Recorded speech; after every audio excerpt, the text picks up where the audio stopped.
ಮಾತು ಆಡೇರ ಹೋಯ್ತಂತೆ, ಮುತ್ತು ಕೊಡದ್ರೆ ಹೋಯ್ತಂತೆ. ಮಾತು ತುಂಬ ಮುಖ್ಯ ನಮ್ಮ ಜೀವನದಲ್ಲಿ. ನಿಮ್ಗೆ ಗೊತ್ತಾ, ರಾಮಾಯಣ ನಮಗೆ ಮಾತನಾಡೋದು ಹೇಗೆ ಅಂತ ಕೂಡ ಹೇಳ್ಕೊಡುತ್ತೆ. ಶ್ರೀರಾಮ ಹಿತಭಾಷೆ ಆಗಿದ್ದಂತೆ, ಅಂದರೆ ಯಾರಿಗೂ ಉದ್ವೇಗ ಆಗೋ ರೀತಿಯಲ್ಲಿ ಮಾತಾಡ್ತಾ ಇರಲಿಲ್ಲಂತೆ, ಯಾರಿಗೂ ಮೈಂಡ್ ಡಿಸ್ಟರ್ಬ್ ಆಗೋ ರೀತಿಯಲ್ಲಿ ಮಾತಾಡ್ತಾ ಇರಲಿಲ್ಲಂತೆ. ಯಾವಾಗಲೂ ಕೂಡ ಎಲ್ರಿಗೂ ಒಳ್ಳೇದಾಗೋ ರೀತಿಯಲ್ಲಿ ಅಥವಾ ಹಿತವಾಗುವಂಥ ಮಾತನ್ನೇ ಮಾತ್ರ ಆಡ್ತಾ ಇದ್ದಂತೆ. ಎರಡನೇದು ಬಂದು ಮಿತಭಾಷೆ ಆಗಿದ್ದಂತೆ, ಅಂದರೆ ಕೆಲಸಕ್ಕೆ ಅಂದರೆ ಎಷ್ಟು ಬೇಕೋ ಅಷ್ಟು ಮಾತ್ರ ಮಾತಾಡ್ತಾ ಇದ್ದಂತೆ. ಕೆಲಸ ಜಾಸ್ತಿ ಮಾತು ಕಮ್ಮಿ ಅಂತ ಹೇಳ್ತೀವಲ್ಲ, ಆ ಥರ.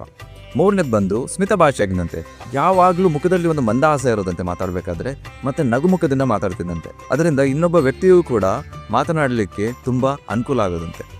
ನಾಲ್ಕನೇದು ಬಂದು ಪೂರ್ವ ಭಾಷೆ ಆಗಿದ್ದಂತೆ, ಅಂದರೆ ನಾನು ರಾಜ ಅನ್ನೋ ಈಗೋ ಒಂದು ಚೂರು ಇರಲಿಲ್ಲ ಅಂತೆ.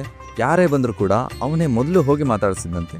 ನಾವೆಲ್ಲ ನೋಡ್ಬೋದು, ಇನ್ನೊಬ್ಬ ಮಾತಾಡಿಸ್ಲಿ ಅಂತಲೇ ಕಾಯ್ತಾ ಇರ್ತೀವಿ, ಯಾಕಂದರೆ ನಮ್ಗೆ ತುಂಬ ಈಗೋ ಇರುತ್ತೆ. ಆದರೆ ರಾಮಚಂದ್ರನಿಗೆ ಯಾವುದೇ ರೀತಿಯಲ್ಲಿ ಈಗೋ ಇರಲಿಲ್ಲಂತೆ. ತಾನೇ ರಾಜ ಆಗಿದ್ರೂ ಕೂಡ ಇನ್ನೊಬ್ಬರನ್ನ ಅವನೇ ಹೋಗಿ ಮಾತಾಡ್ಸೋಣಂತೆ. ಈ ಥರ ರಾಮಚಂದ್ರ ನಮಗೆ ಹೇಳ್ಕೊಡ್ತಾ ಇರೋದು ಹಿತಭಾಷೆ ಆಗಬೇಕು, ಮಿತಭಾಷೆ ಆಗಬೇಕು, ಸ್ಮಿತ ಭಾಷೆ ಆಗಬೇಕು ಮತ್ತು ಪೂರ್ವ ಭಾಷೆ ಆಗಬೇಕು ಅಂತ.